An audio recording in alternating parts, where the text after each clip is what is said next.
Shalom, selamat pagi jemaat yang terkasih dalam Kristus. Kita akan segera memulai ibadah pada minggu hari ini. Dipersilahkan bagi setiap jemaat bisa mempersiapkan diri sehingga kita bisa menikmati persekutuan dengan Tuhan. Dan kita akan bersama-sama mengikuti ibadah. Selamat bersama beribadah, Tuhan Yesus memberkati kita sekalian.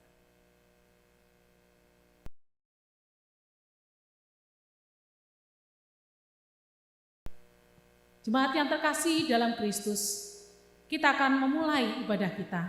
Mari kita bangkit berdiri, kita masuk di dalam saat teduh.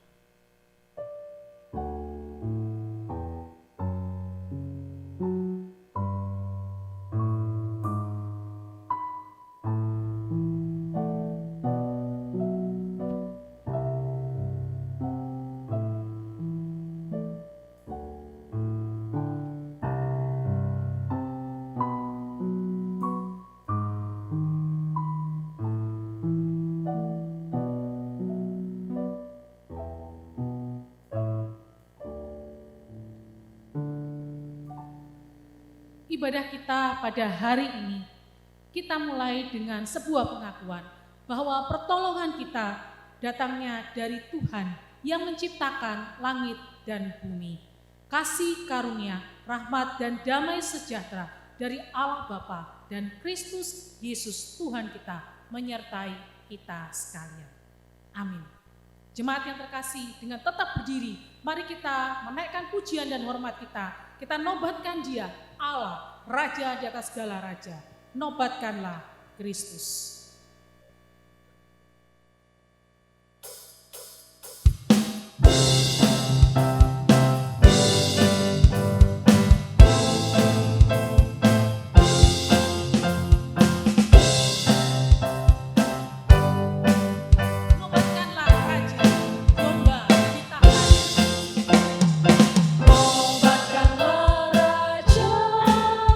Domba di tangannya.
Jemaat yang terkasih, mari kita masuk di dalam doa.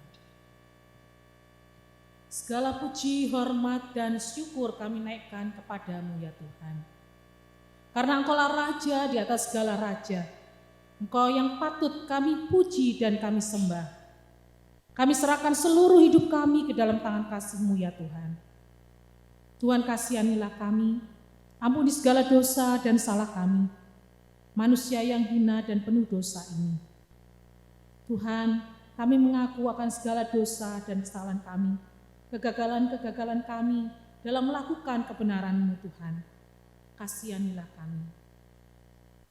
Biarlah Tuhan, darah-Mu yang menyucikan kami, menguduskan kami, memberikan kami pemulihan, agar kami boleh layak datang di hadapan Tuhan. Kami boleh meninggikan dan memuji nama Tuhan, boleh mendengarkan kebenaran firman Tuhan, dan kami lakukan dalam kehidupan kami. Terima kasih ya Tuhan. Kami mohon Tuhan, Engkau yang memimpin, Engkau yang hadir dan memberkati ibadah kami. Kami serahkan dari awal sampai akhirnya ke dalam tangan kasih Tuhan. Tuhan pakai dan kuduskanlah kami yang melayani, agar kami boleh berkenan di hadapan Tuhan dan menjadi berkat untuk setiap kami yang beribadah pada hari ini. Tuhan Yesus, kami juga berdoa menyerahkan untuk jemaat-Mu, mereka yang hari ini lemah tubuh. Kami yakin Tuhan, Kau yang memberikan kekuatan dan kesembuhan. Bagi mereka yang berbeban berat, kami yakin di saat kami datang kepadamu Tuhan, membawa beban berat kami, Engkau memberikan kami kelegaan, Engkau memberikan kami kesegaran. Terima kasih ya Tuhan. Biarlah pagi ini kami boleh meninggikan dan memuliakan nama Tuhan, dan kami boleh menyelesaikan ibadah dengan bawa berkat dari Tuhan. Terima kasih ya Tuhan. Kami bersyukur di dalam nama Tuhan kami, Yesus Kristus. Amin. Jemaat yang terkasih dalam Kristus, bersyukur kepada Tuhan untuk pengampunan yang telah diberikan oleh-Nya. Kisah Para Rasul pasal yang keempat ayat 12 mengatakan, dan keselamatan tidak ada di dalam siapapun juga selain di dalam Dia. Sebab di bawah kolong langit ini tidak ada nama lain yang diberikan kepada manusia yang olehnya kita dapat diselamatkan. Puji Tuhan, karena kasih-Nya, kasih yang besar dari Tuhan yang rela mengorbankan putranya untuk kita yang berdosa. Mari kita menaikkan pujian kita, memuliakan Allah. Pujilah, pujilah, dengarlah sabdanya. Mari kita dengan sukacita memuliakan Tuhan.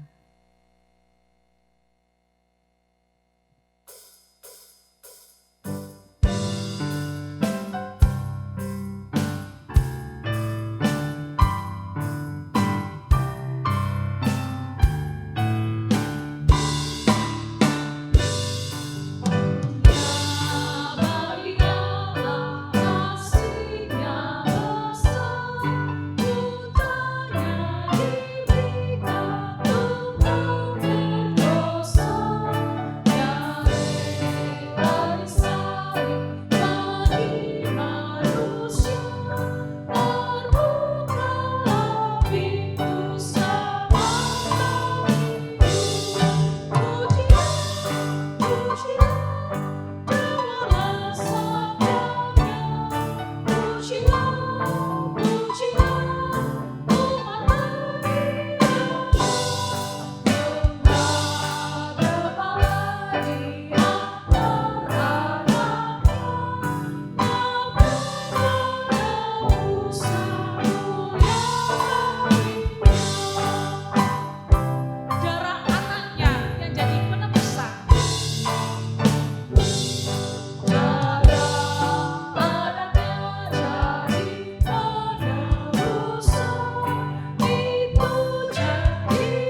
pujilah, pujilah, dengarlah sabdanya.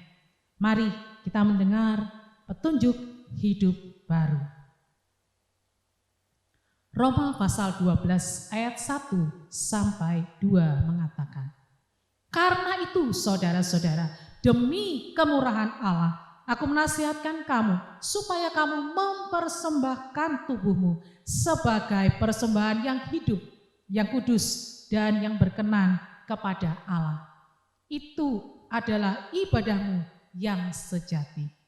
Janganlah kamu menjadi serupa dengan dunia ini, tetapi berubahlah oleh pembaharuan budimu, sehingga kamu dapat membedakan manakah kehendak Allah, apa yang baik, yang berkenan kepada Allah, dan yang sempurna.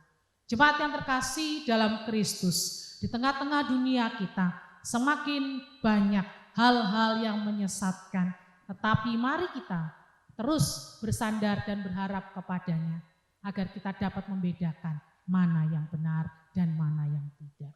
Mari kita tetap menaikkan syukur kepadanya. Jemaat yang terkasih, mari kita dengan bangkit berdiri, kita menaikkan pengakuan iman kita. Mari kita bersama mengucapkan pengakuan iman rasuli. Pengakuan iman rasuli. Aku percaya kepada Allah, Bapa yang Maha Kuasa, Khalik langit dan bumi, dan kepada Yesus Kristus, anaknya yang tunggal Tuhan kita, yang dikandung dari Roh Kudus, lahir dari anak darah Maria, yang menderita sengsara di bawah pemerintahan Pontius Pilatus, disalibkan, mati dan dikuburkan, turun dalam perjalanan maut. Pada hari yang ketiga, bangkit pula dari antara orang mati, naik ke surga, duduk sebelah kanan Allah, Bapa yang Maha Kuasa. Dan dari sana Ia akan datang untuk menghakimi orang yang hidup dan yang mati. Aku percaya kepada Roh Kudus, gereja yang kudus dan am, persekutuan orang kudus, pengampunan dosa, kebangkitan tubuh, dan hidup yang kekal. Amin. Jemaat dipersilakan duduk kembali. Mari kita mempersiapkan hati kita. Kita akan menaikkan beberapa doa kita. Indah di saat kita berdoa. Karena di saat kita berdoa, kita bisa membuka hati dan hidup kita dan berbicara kepadanya. Mari kita menenangkan hati kita. Kita mempersiapkan hati kita untuk berdoa. Indahnya saat berdoa. Mari kita membuka hati kita, menenangkan diri kita untuk kita berdoa.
Bapa yang di surga, kami sungguh bersyukur kalau hari ini kami masih dapat beribadah.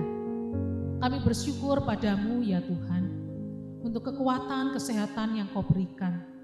Terima kasih untuk segala berkat yang kau limpahkan dalam hidup kami.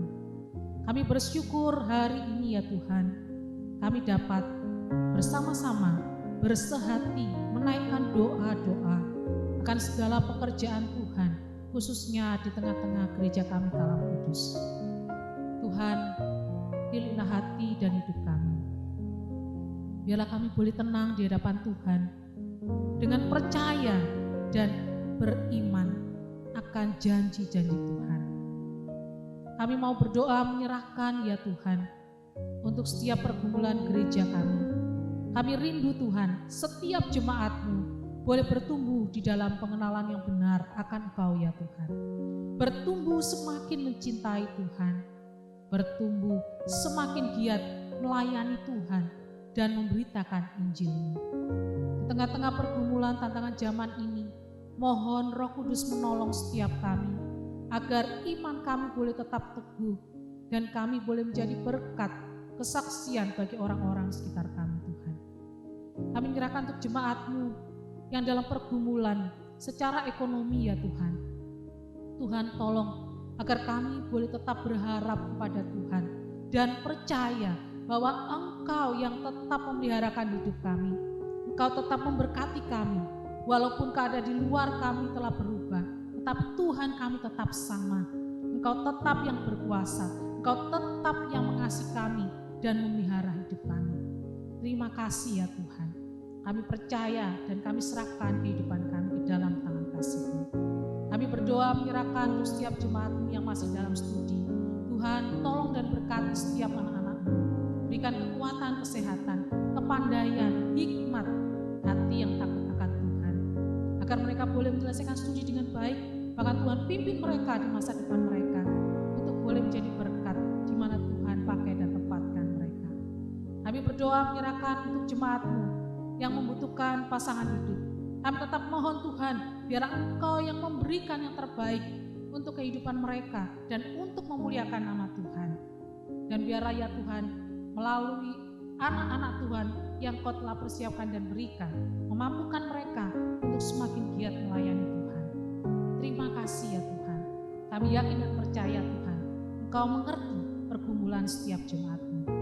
Kami berdoa menyerahkan untuk gereja kami Kalam Kudus Kemayoran khususnya ya Tuhan. Tuhan, biarlah Engkau yang memberkati setiap anak-anak-Mu yang melayani, setiap penginjil, setiap pendeta, setiap majelis, setiap guru sekolah minggu, setiap orang yang melayani di gereja kami. Kami mohon Tuhan, Tuhan memberikan kekuatan kesehatan, memberikan kesehatian, kasih untuk kami boleh melayani jemaat yang Tuhan telah percayakan. Kami mohon Tuhan juga memberikan kami sukacita damai sejahtera dalam melayani Tuhan.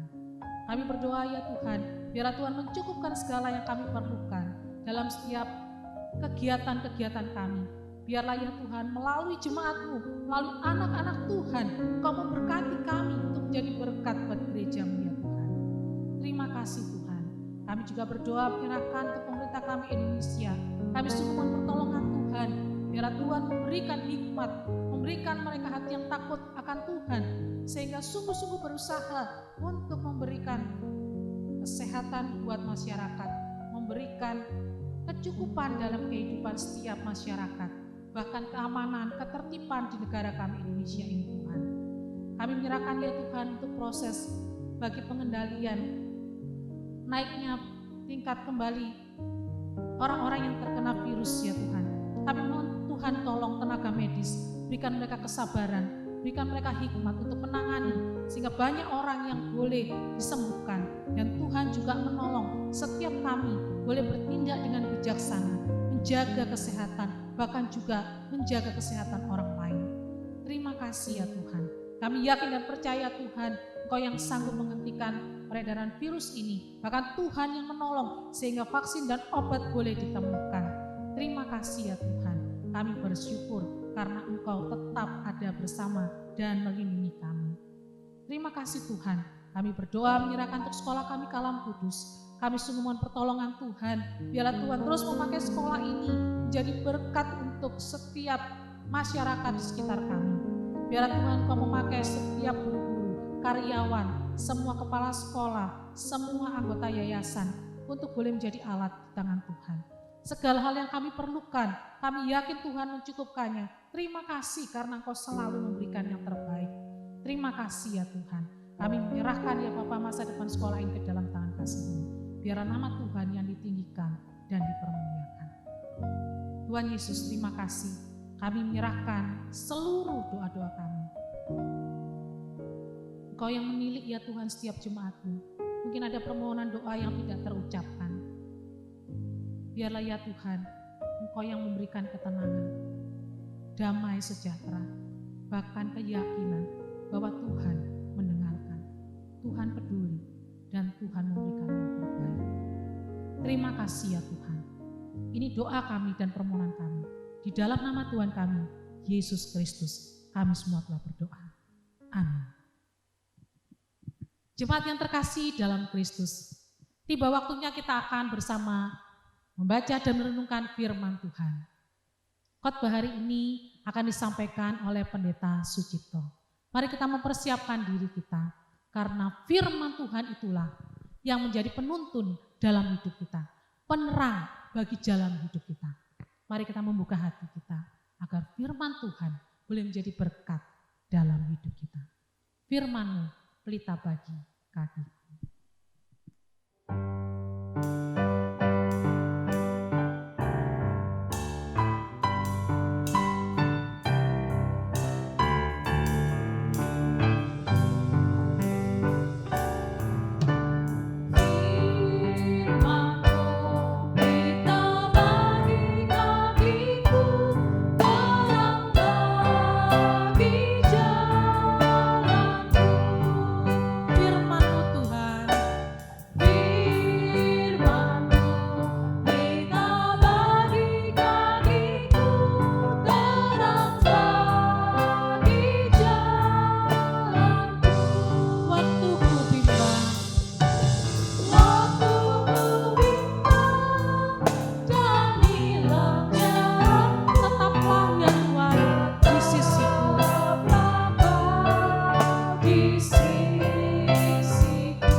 Dipersilahkan Pendeta Sucipto untuk menyampaikan khotbah.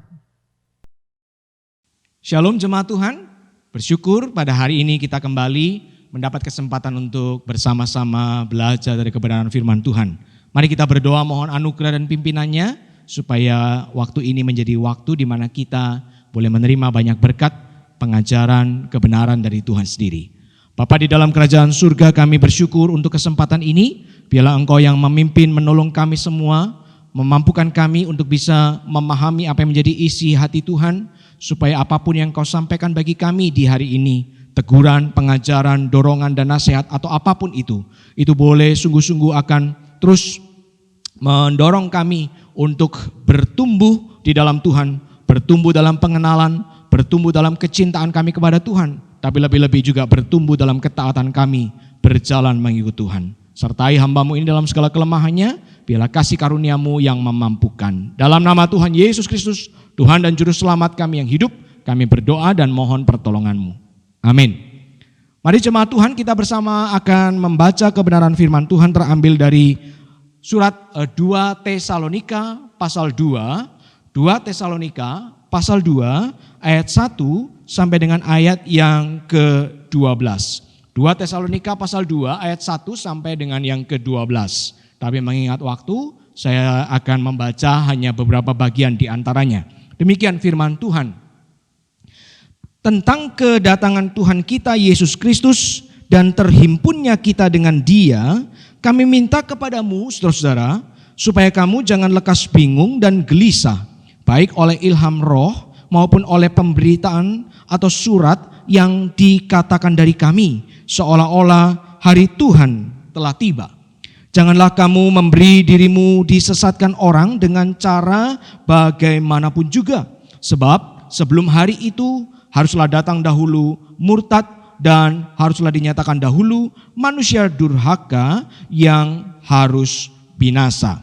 Mari kemudian kita akan melanjutkan pada ayat yang ke-9 dan seterusnya.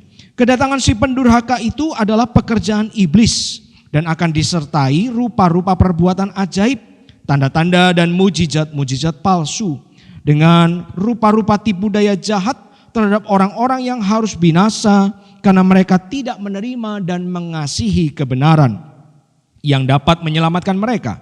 Dan itulah sebabnya Allah mendatangkan kesesatan atas mereka yang menyebabkan mereka percaya akan dusta, supaya dihukum semua orang yang tidak percaya akan kebenaran dan yang suka kejahatan. Sampai di sana firman Tuhan saya bacakan. Jemaat yang dikasihi Tuhan, kira-kira 1 tahun yang lalu, bulan Mei 2020, di tengah awal-awal masa pandemi, saya mendapati ada satu video yang kemudian dibicarakan banyak orang. Satu video yang diproduksi ataupun isinya tentang seorang laki-laki parubaya yang kemudian menyampaikan pengajaran firman Tuhan yang saya yakini bisa dengan tegas saya katakan sebagai sebuah pengajaran yang penuh dengan kesesatan, pengajaran yang salah, yang tidak sesuai firman Tuhan. Pertama-tama dalam video itu ia menyebut dirinya sebagai seorang yang bernama Rasul Paulus kedua, Rasul Paulus dari Timur.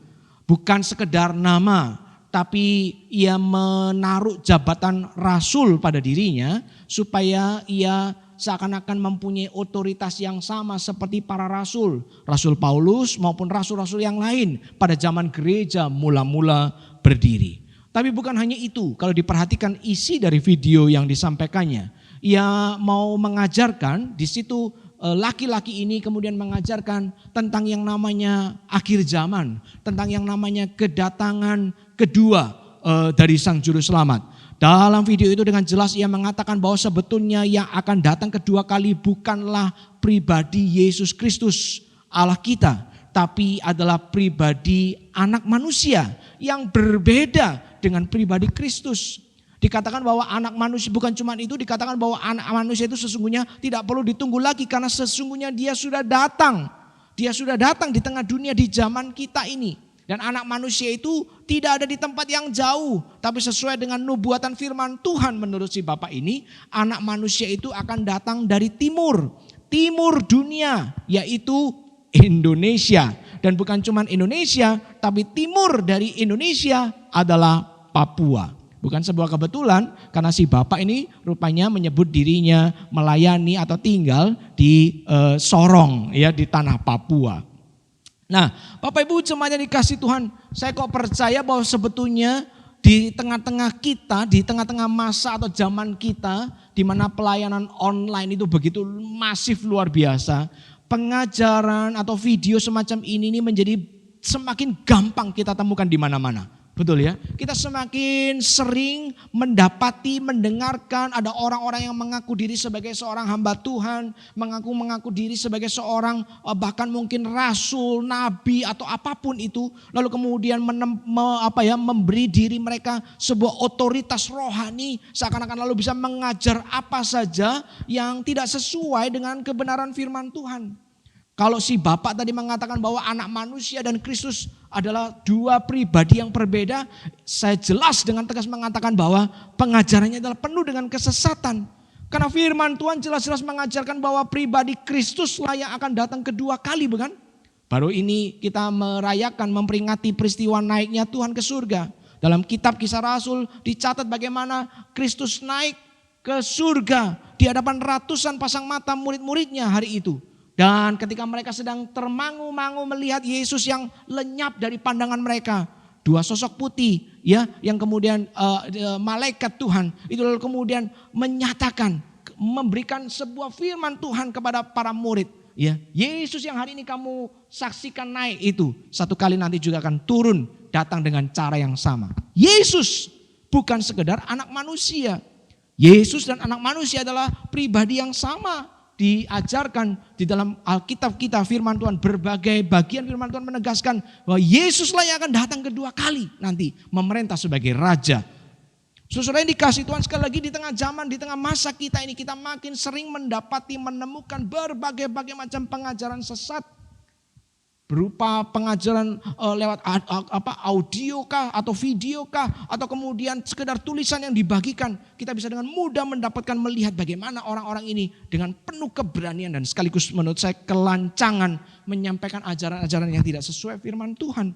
Itu sebabnya berkaca atau berefleksi berdasar dari surat Paulus 2 Tesalonika pasal 2 ini. Saya ingin mengajak saudara merenungkan satu topik, yaitu waspada di tengah akhir zaman. Karena menurut saya kondisi kita hari ini sebetulnya tidak jauh beda dengan kondisi jemaat Tesalonika pada zaman Rasul Paulus menuliskan suratnya ini.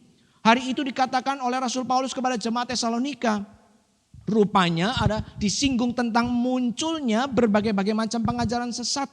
Khususnya dalam hal ini adalah pengajaran tentang kedatangan Yesus yang kedua kali.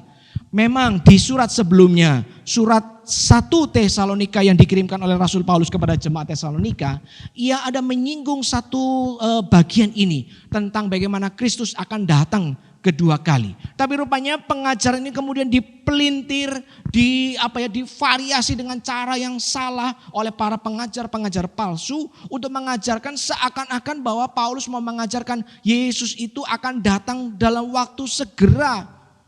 Bukan dalam waktu yang lama, bukan dalam waktu mungkin nanti tahunan atau puluhan atau bahkan ratusan atau ribuan tahun yang tidak jelas. Tapi Yesus akan datang segera beberapa saat lagi. Dan itu kemudian pengajaran itu berkembang di tengah jemaat. Si bapak yang saya sampaikan tadi di ilustrasi cerita pertama video yang saya sebut tadi. Sebetulnya ini bukan pengalaman pertamanya untuk kemudian menyebarkan ajaran sesat. Jauh belasan tahun yang lalu ya, tahun 2003. Rupanya ia sudah membuat kehebohan di Indonesia ini, khususnya di wilayah kota Bandung ya. Karena saat itu si bapak ini digerebek oleh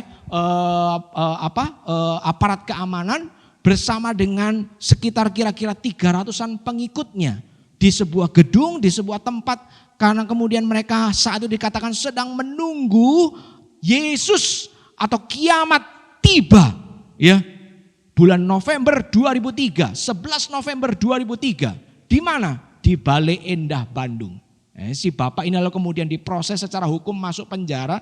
Tapi rupanya itu tidak membuat dia menjadi waras kembali, karena menurut saya ini sudah semacam penyakit jiwa, ya, sehingga kemudian setelah keluar dari penjara pun ia tetap mengajarkan berbagai macam pengajaran sesat. Dan celakanya itu pengikut-pengikut yang pada waktu itu ya sudah jelas-jelas ditipu karena tidak terjadi kiamat di 11 November 2003 itu. Ternyata tidak sedikit juga yang masih mengikuti si Bapak itu pada hari ini.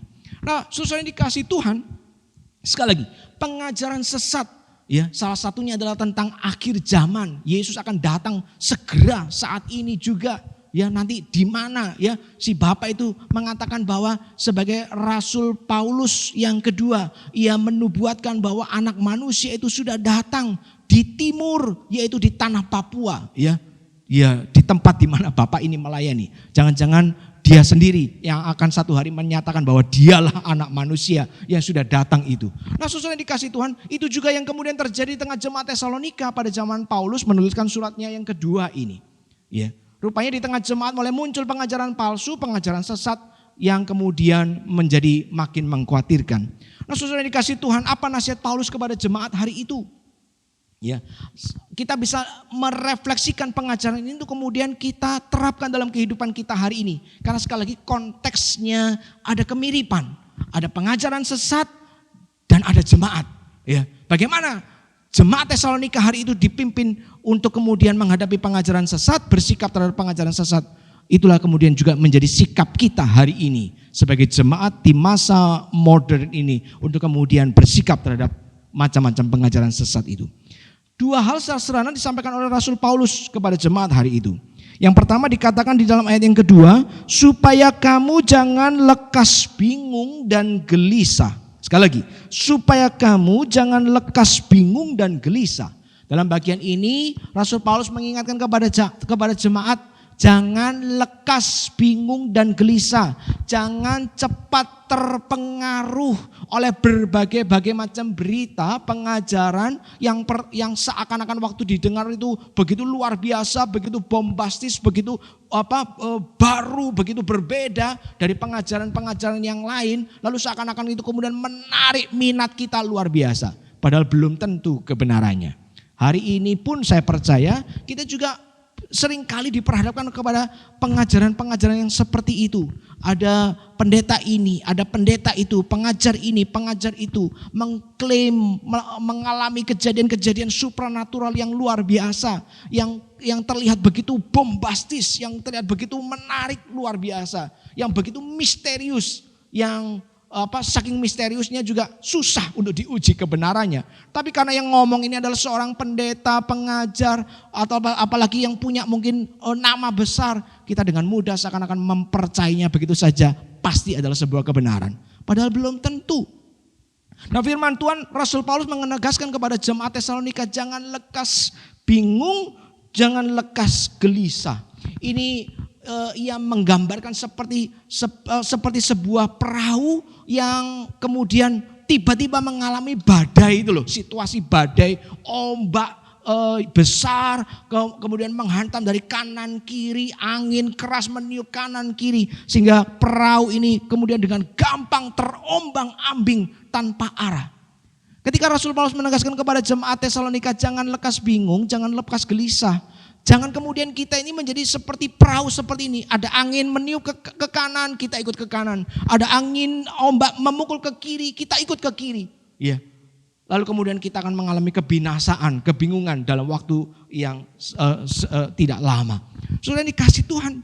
Jangan sampai kita ini kemudian saat mendengar sesuatu, lalu kemudian dengan mudah mempercayainya. Seakan-akan itu pasti sebuah kebenaran.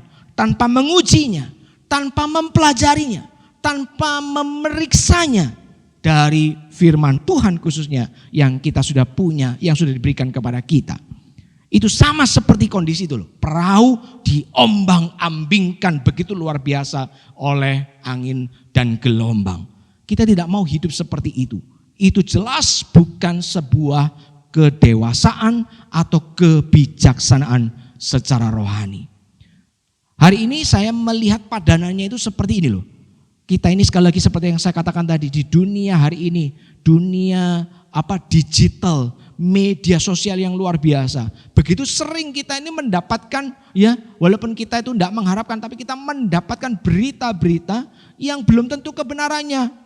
Ya, saya itu paling sebel, ya, kalau kemudian seringkali dapat kiriman WA, video, tulisan, ya, nanti tentang topik kesehatan, hati-hati tentang ini, ya, harus ini, harus itu, makan ini, makan itu, padahal belum tentu kebenarannya, ya. Nanti satu kali tiba-tiba ada berita tentang ini, wah, kalau kita tidak hati-hati kita langsung jadi khawatir, waduh, susah. Nanti tiba-tiba tidak lama berita yang berikutnya, ya, yang berlawanan, ya, harus begini, harus begitu, wah, makin pusing, ya. Zaman kemarin ini kita menjalani 1 tahun lebih pandemi corona ini. Wah, begitu banyak berita kanan kiri, ya, muka belakang yang kemudian membombardir. Yang kalau kita ini tidak memfilternya, menyaringnya baik-baik, ya mungkin kita dengan segera akan jadi orang sakit jiwa, ya.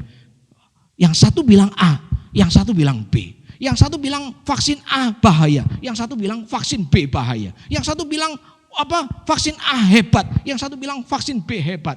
Wah, kalau kita terus membiarkan diri kita, ya, tanpa berusaha memfilternya, dengar, baca, langsung percaya, dengar, baca, langsung percaya, kita bisa segera stres, sakit jiwa, gila.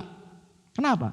Karena kita membiarkan diri kita diombang-ambingkan oleh lautan informasi yang belum tentu kebenarannya. Sama, Rasul Paulus juga mengajarkan di akhir zaman ini kita juga akan menerima banyak informasi yang sifatnya pengajaran rohani. Pembahasan tentang ayat ini, ayat itu. Nanti menyampaikan nubuatan tentang ini, nubuatan tentang itu. Ya. Yang sekali lagi harus diuji. Jangan cepat-cepat diterima sebagai kebenaran. Karena kalau cepat didengar, cepat diterima sebagai kebenaran, kita jadi cepat bingung dan gelisah seperti sebuah perahu yang diombang-ambingkan. Itu sebabnya kemudian nasihat yang kedua yang disampaikan Paulus adalah apa? Jangan membiarkan, jangan kamu memberi dirimu disesatkan. Jangan memberi dirimu disesatkan. Sampai di sini sepertinya ini nasihat yang nasihat kok rasanya gak benar ini. Mana ada orang itu memberi dirinya untuk ditipu. Mana ada orang memberi dirinya itu untuk diperdayai, begitu ya. Saya percaya kita semua tidak mau ditipu orang. Ya, kita pasti tidak mau diperdayai orang. Lalu kemudian sampai akhirnya kita itu dirugikan oleh orang yang memperdayai kita. Betul ya? Serasanya kok itu tidak masuk akal. Mana ada orang yang memberi dirinya ditipu oleh orang lain. Tapi kenyataannya bukankah seringkali sikap hidup kita, sikap pikir kita, keputusan-keputusan yang kita ambil itu seakan-akan itu loh, membiarkan diri kita ditipu oleh orang lain, diperdayai oleh orang lain. Ya. Misalnya, saudara-saudaraku yang dikasihi Tuhan, ya. Belakangan ini beredar berita-berita pembahasan luar biasa tentang bahaya pinjaman online itu, jeratan pinjaman online, ya, jeratan pinjaman online.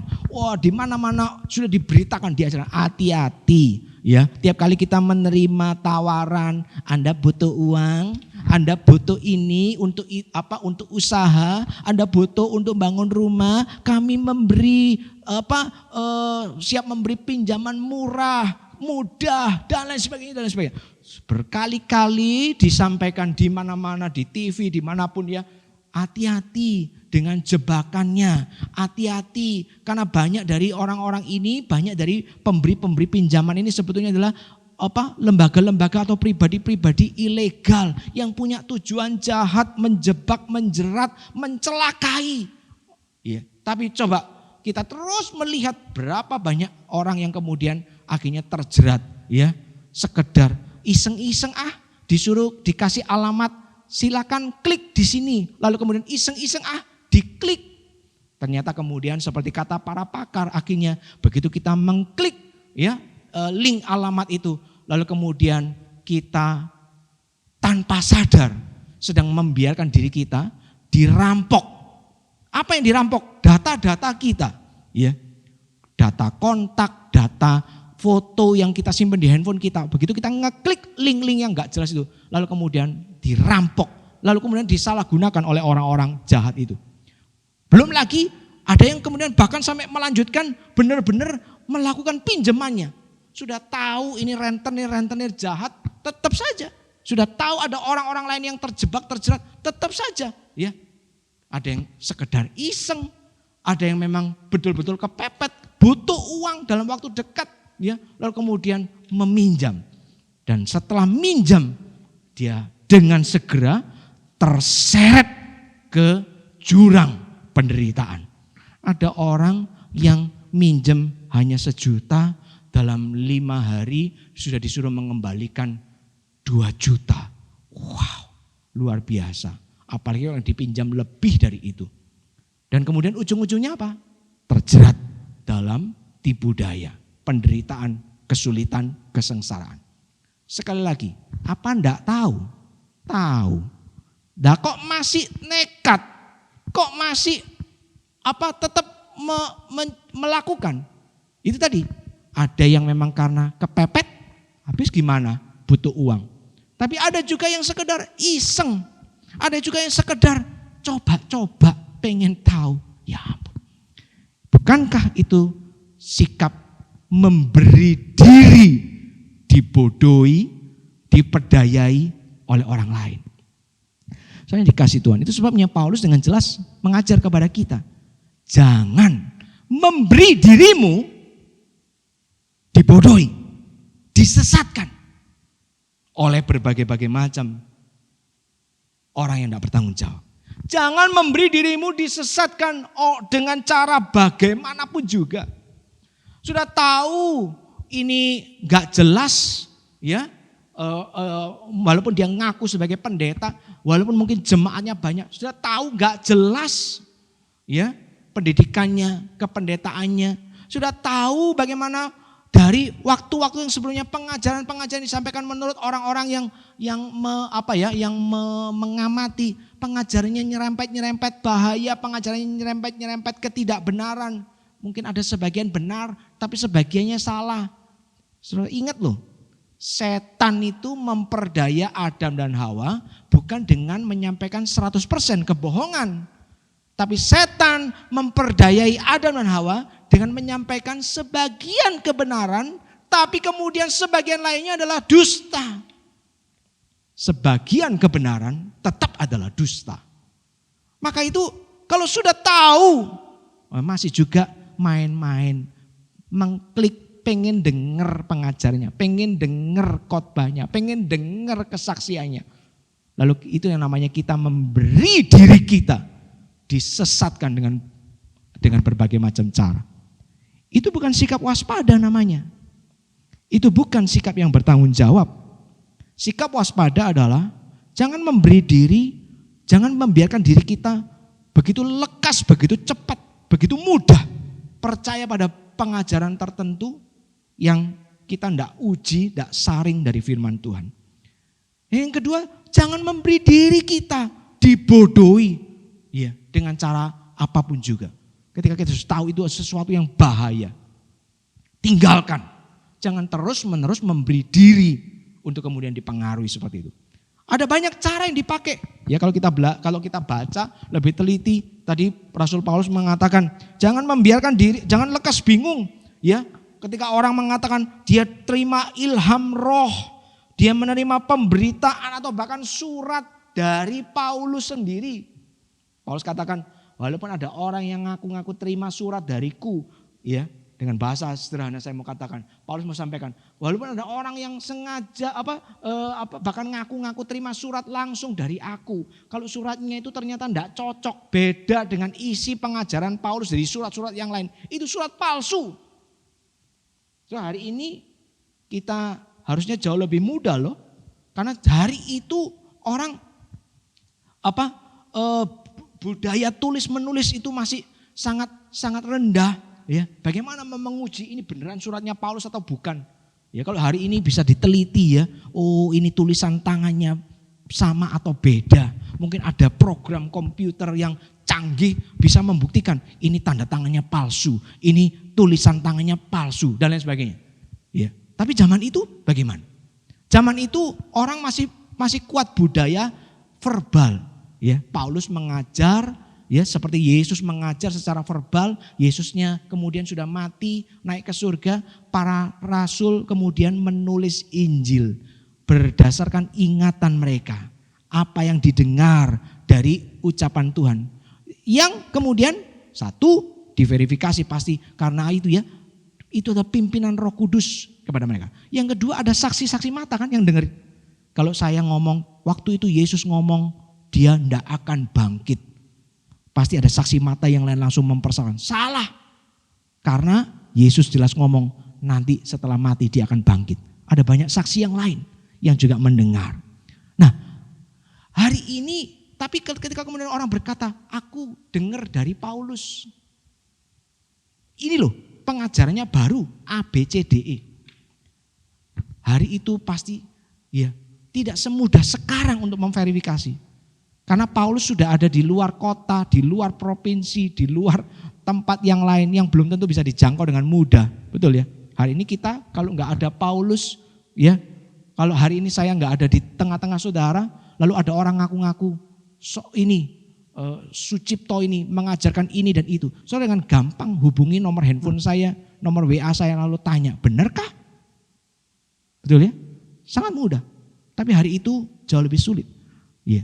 Tapi dikatakan Paulus apapun yang mau dipakai, ilham rohkah, ya, mendengar pengajar, pemberitaan atau surat, ya. Jangan biarkan dirimu disesatkan oleh itu.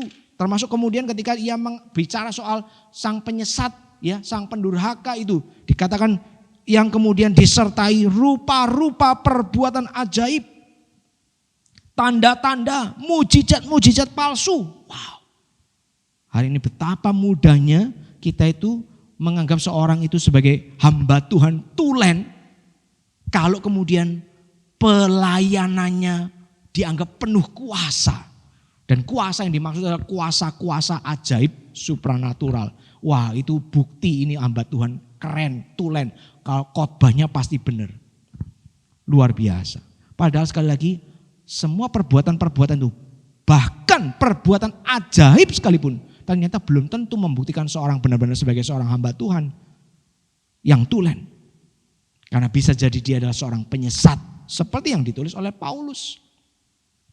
Saudara tadi si bapak yang tadi saya sampaikan itu ya, yang 2003 yang lalu sudah ditangkap di penjara, lalu kemudian setelah keluar dari penjara ternyata tetap juga menyampaikan pengajaran-pengajaran sesat. Rupanya dia masih punya video-video yang lain yang juga sama sesatnya, sama enggak karu-karuannya. Tapi yang jelas sekali lagi ternyata pengikutnya juga enggak dikit, pengikutnya ada. Lalu kemudian ketika saya membaca di salah satu video itu, ada orang kemudian mengkritisi, ya, menghina ajaran sesat yang disampaikan oleh si orang ini, si laki-laki ini. Lalu ada orang yang kemudian berusaha membelanya. Menariknya saudara, orang ini lalu kemudian bercerita, ya kamu boleh saja menganggap dia sesat, ya, seperti yang saya katakan hari ini. Dia berkata, kamu boleh saja menyebut dia sesat, tapi karena kamu tidak ngalami apa yang aku alami di dalam tulisan pembelaannya. Aku waktu itu lumpuh, tidak bisa bergerak, hanya bisa terbaring di tempat tidur 1 bulan lamanya. Tapi kemudian Bapak ini datang mendoakan aku dan akhirnya aku langsung sembuh seketika. Lumpuhku hilang. Itu yang membuat aku percaya bahwa si Bapak ini adalah betul-betul Rasul Paulus yang kedua. Rasul Paulus dari timur. Jadi kalau hari ini orang ini ngomong begitu sama saudara, kira-kira saudara bagaimana? Wah, kalau gitu memang Pak Cipto ini, Pendeta Cipto ini terlalu cepat menjudge bahwa orang itu sesat. Nyatanya benar kok. Nyatanya bisa menyembuhkan orang kok dari lumpuh sebulan. Lalu kemudian tiba-tiba bisa sembuh. Saya mau sampaikan kepada saudara. Satu, saudara tahu dari mana bahwa orang ini benar-benar lumpuh 1 bulan. Dan benar-benar kemudian bangun, sembuh secara ajaib dari pelayanan hamba Tuhan ini? Saudara tahu dari mana? Termasuk ketika saudara-saudara kita ini sering mendengar kesaksian-kesaksian yang kita dengar entah di YouTube, dimanapun, mengalami pertolongan ajaib. Satu yang harus kita ingat baik-baik adalah, apa betul itu kesaksian diberikan secara jujur? Saudara, jangan salah. Saya bukan mau berkata bahwa semua kesaksian tentang mujizat pasti kesaksian palsu. Tidak. Saya percaya sampai hari ini, sampai akhir zaman nanti, sampai hari kiamat, ya ketika Yesus datang kedua kali, apakah mujizat bisa tetap terjadi? Bisa. Saya percaya mujizat tidak akan pernah berhenti. Mujizat kesembuhan tidak akan pernah berhenti. Tuhan bisa saja melakukan mujizat pada orang tertentu, pada masa tertentu, pada waktu tertentu. Tapi bukan berarti semua yang sharing kesaksian cerita bahwa ia mengalami mujizat pasti benar kan? Karena yang namanya manusia penuh dengan kepentingan. Tidak sedikit ternyata kesaksian-kesaksian yang ajaib itu tidak lebih dari kebohongan belaka. Tidak semua yang ngaku sebagai Kristen, tidak semua yang ngaku diri sebagai pendeta pasti adalah orang-orang jujur. Kita harus dengan berat hati mengakui fakta ini. Tidak semua yang ada di dalam gereja adalah domba. Karena tidak sedikit yang ada adalah serigala yang berbulu domba. Karena setan pun bisa menyamar sebagai malaikat terang. Tahun 2004 di Amerika ada seorang yang bernama Alex, ya, kemudian mengalami kecelakaan hebat bersama dengan orang tuanya, khususnya dengan ayahnya. Waktu itu dia masih berumur 4 tahun, saudara. Ya, waktu itu dia masih berumur 4 tahun. Alex ini mengalami kecelakaan hebat, lalu kemudian koma selama 2 bulan dalam keadaan antara hidup dan mati. Ya. Lalu kemudian setelah ia secara ajaib tiba-tiba tersadar dari komanya, ya, si Alex Malarkey ini, lalu kemudian dia mulai bersaksi bahwa ternyata di dalam masa koma itu dia diajak Tuhan naik ke surga. Waktu kejadian kecelakaan hebat, papanya itu sampai terlempar keluar dari mobil, walaupun puji Tuhan gak sampai mati, sementara dia dikatakan diangkat 5 malaikat bersayap menuju surga. Ketemu muka dengan muka, ngobrol sama Tuhan. Lalu kemudian Alex ini dikatakan apa? Dia ketemu dengan malaikat, ketemu dengan setan, ketemu dengan iblis, ketemu dengan tokoh-tokoh Alkitab, walaupun tidak jelas tokoh Alkitabnya yang mana. Maka dalam waktu tidak lama, kesaksian itu kemudian tersebar luas kemana-mana. Sampai akhirnya kemudian satu saat bahkan kesaksian itu dibuatkan sebuah buku dan diterbitkan oleh salah satu penerbit terkenal di Amerika. Luar biasa. Dan ia lakukan ini bukan cuma 1-2 tahun, bertahun-tahun. Sampai kemudian satu saat yang terjadi apa? Tahun 2015. Jadi kira-kira 11 tahun kemudian, Alex Malarkey ini kemudian sebagai seorang remaja, berarti sudah umur 15-16 tahun, dia kemudian membuat surat terbuka berisi pengakuan bahwa 11 tahun rupanya semuanya adalah kebohongan belaka. Dia bilang, saya tidak pernah mati, saya tidak pernah diangkat ke surga, semua itu cuma tipu-tipu. Kenapa? Karena pengen diperhatikan orang. Sebagai bocah umur 4 tahun, ya, keinginan itu tercetus begitu aja supaya dapat perhatian. Begitu cerita, kok ternyata orang sudah kagum luar biasa, maka berlanjutlah kebohongan itu. Dan bukan sekedar itu, ketika kemudian mulai diundang pelayanan sini, pelayanan situ, kesaksian sini, kesaksian itu uang persembahan kasih mengalir. Maka sekarang yang punya kepentingan bukan cuma dia, tapi termasuk juga papanya. Mengingat setelah kecelakaan hebat itu, si Alex ini butuh biaya pengobatan yang tidak ringan, tidak kecil. Wah, ternyata ada jalan. Bersaksi, kesaksian, lalu kemudian terima uang. Apalagi kemudian setelah dibikin buku, bukunya laris, bestseller. Maka kemudian royalti buku pun masuk. Maka sebetulnya dalam jangka 11 tahun itu bukan cuman baru pertama kali Alex pengen ngaku. Ada berkali-kali dia pengen ngaku. Dia pengen ngaku, dia ngomong sama papanya. Papanya gak mau. Gak apa-apa. Celakanya nih, satu saat mamanya cerita. Si Alex ini ngomong sama pendetanya. Ini rasanya buku lebih baik ditarik. Rasanya kesaksianku ini lebih baik segera diakui sebagai kebohongan. Pendetanya gilanya ngomong apa? Jangan, karena bukunya memberkati banyak orang. Gila enggak? Pendetanya sudah mendengar ini adalah kesaksian palsu. Tapi pendetanya berprinsip, jangan. Ini bukumu ini, kesaksianmu ini memberkati banyak orang. Sudah biarkan. Tapi sampai 11 tahun kemudian dia tidak tahan lagi dan akhirnya ngaku secara terbuka. Bukunya setelah lewat berapa lama? Ya kalau tidak salah setahun kemudian baru ditarik, dihentikan penjualannya oleh penerbitnya. Penerbitnya walaupun itu penerbit Kristen tidak mau rugi kelihatannya. Sudah terlanjur nyetak, laku keras. Kalau di stop sekarang sayang. Gila enggak? Sekali lagi, ini dunia. Walaupun orang karismanya sesaleh apapun, kelihatannya ngomongnya sejujur bagaimanapun, setulus gimana pun, kita tidak pernah bisa baca isi hati, isi kepala orang. Kita bukan Tuhan. Maka penting membangun kewaspadaan. Jangan gampang percaya walaupun orang ngomong ini kesaksian, ngalami ini, ngalami itu, dengar ini, dengar itu, ketemu Tuhan di sini, ketemu Tuhan di sana, pergi ke surga, pergi ke neraka.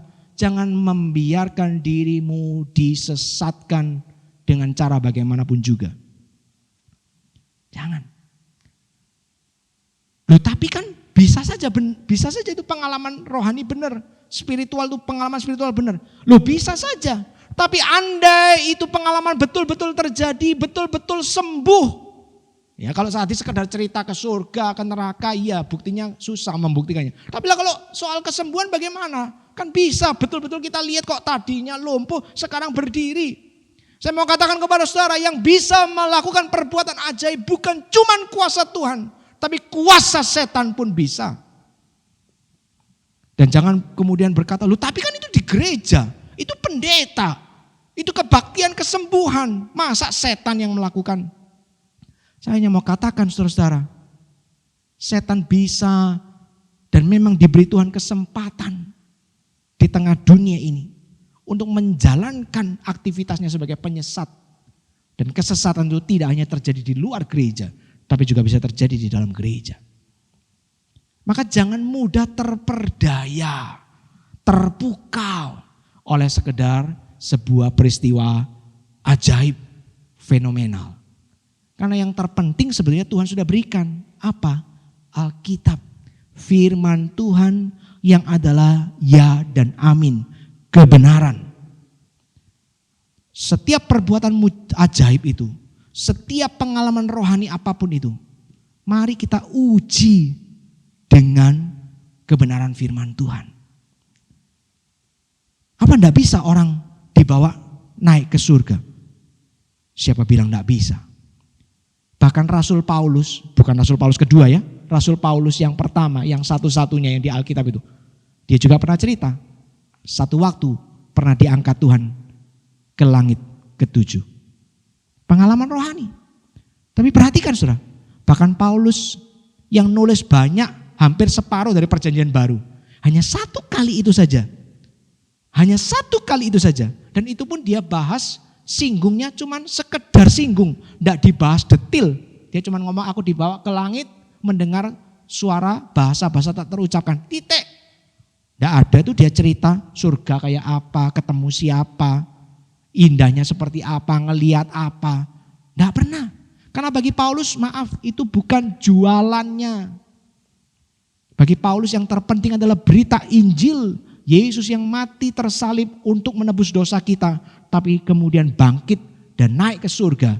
Bertahta sebagai Allah selama-lamanya. Itu loh berita yang penting.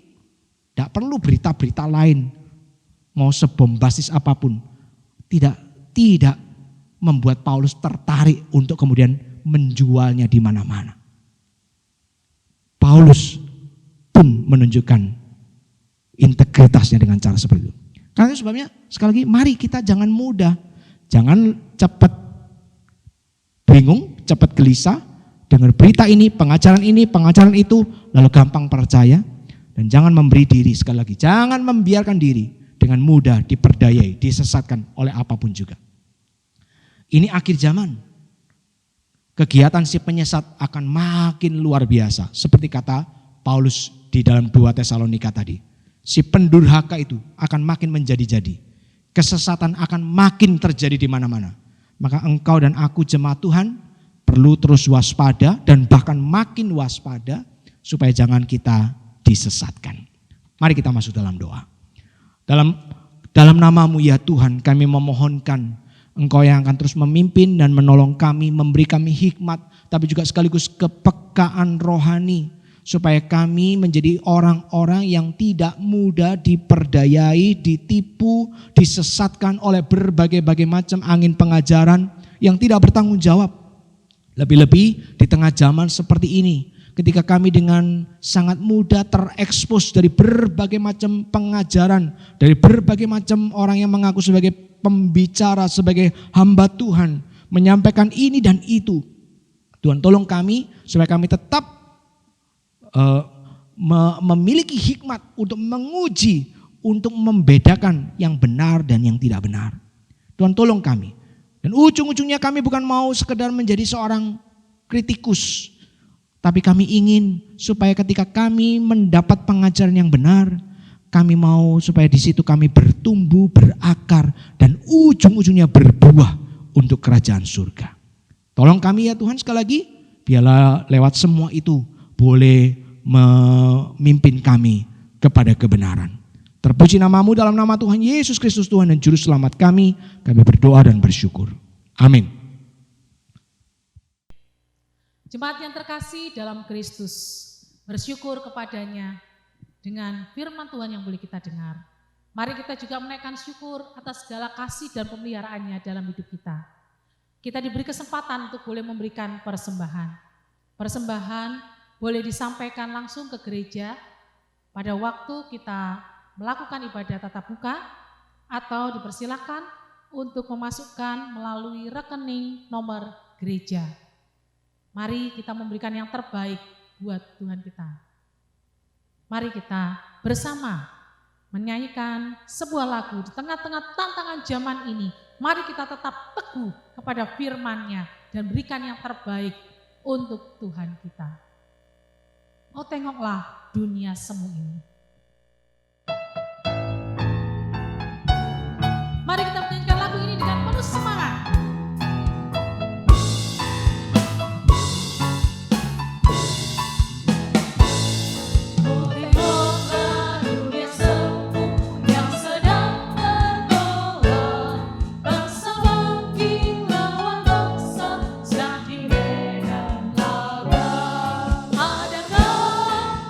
Setia layak hamba Allah, tetap tunggu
Jemaat yang terkasih, kita berdiri dengan sebuah keyakinan, walaupun tengah-tengah zaman yang bergejolak ini, kita tetap ada di dalam pimpinan Tuhan.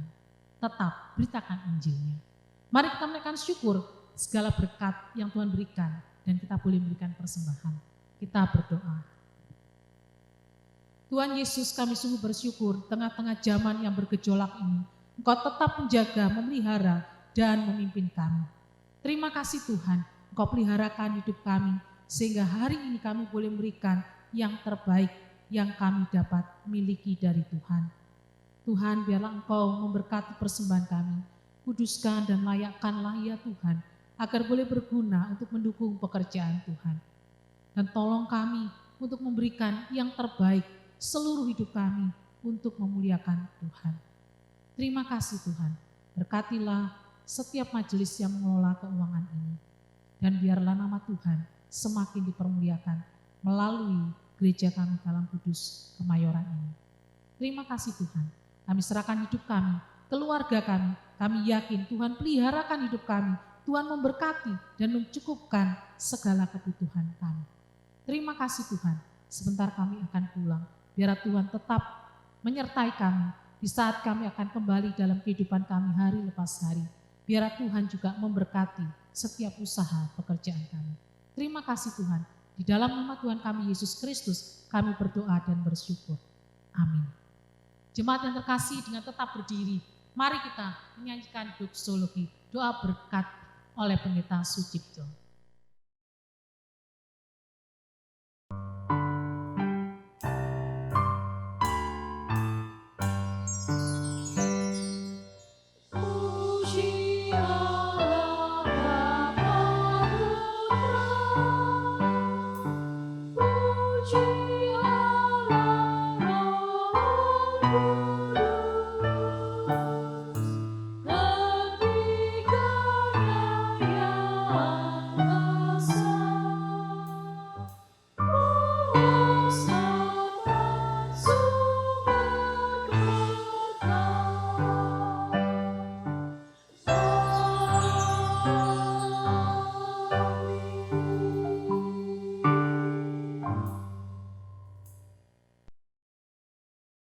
Jemaat Tuhan, sekarang arahkanlah hatimu kepadanya dan terimalah berkat Tuhan. Kiranya kasih karunia dari Allah Bapa Surgawi, kasih sayang sempurna Tuhan Yesus Kristus Tuhan dan Juru Selamat kita, penghiburan, kekuatan, damai sejahtera yang melimpah-limpah dari Allah Roh Kudus, kiranya akan memimpin dan memberkatimu mulai hari ini sampai selama-lamanya. Amin.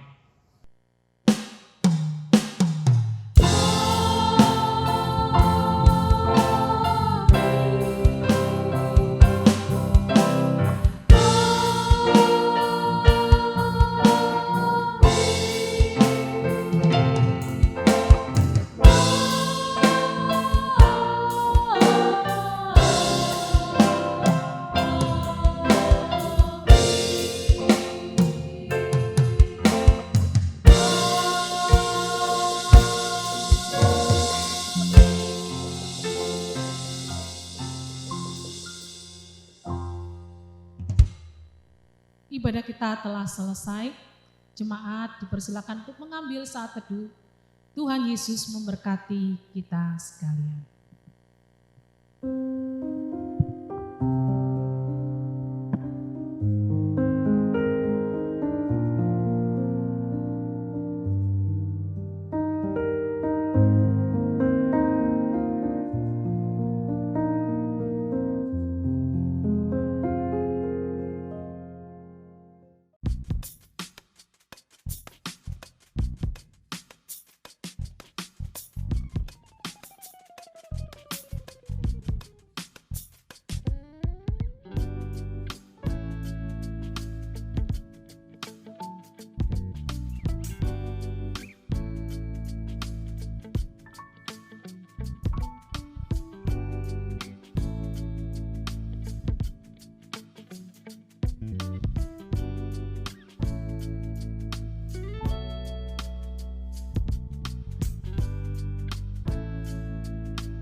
Dari kawasan Jalan Kupang Jaya 138, inilah Sekolah Kristen Kalam Kudus, Surabaya.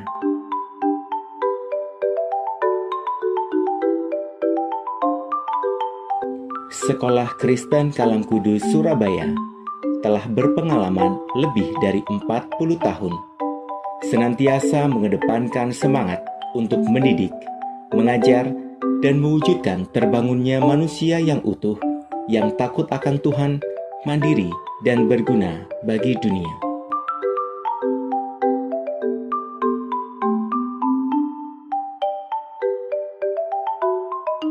Sekolah Kristen Kalam Kudus, Surabaya mengusung kurikulum nasional 2013 yang dirancang dan dikembangkan secara terintegrasi dengan nilai-nilai Kristiani dalam kegiatan belajar intrakurikuler maupun ekstrakurikuler.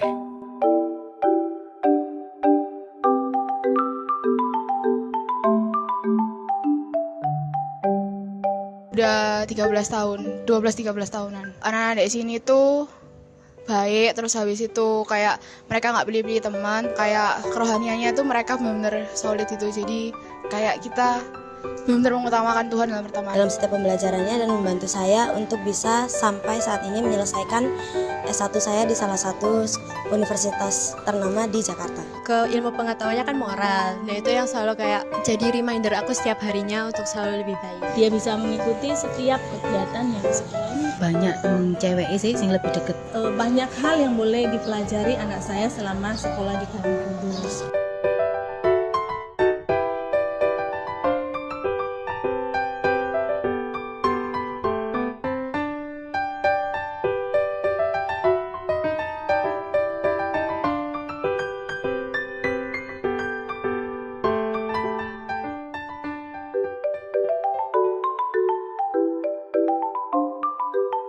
Telah dibuka penerimaan peserta didik baru untuk jenjang KB, TK, SD, SMP, dan SMA tahun pelajaran 2021-2022. Untuk informasi lebih lanjut, hubungi 031 731 2342 atau dengan Ibu Sari di 0822 450 73815.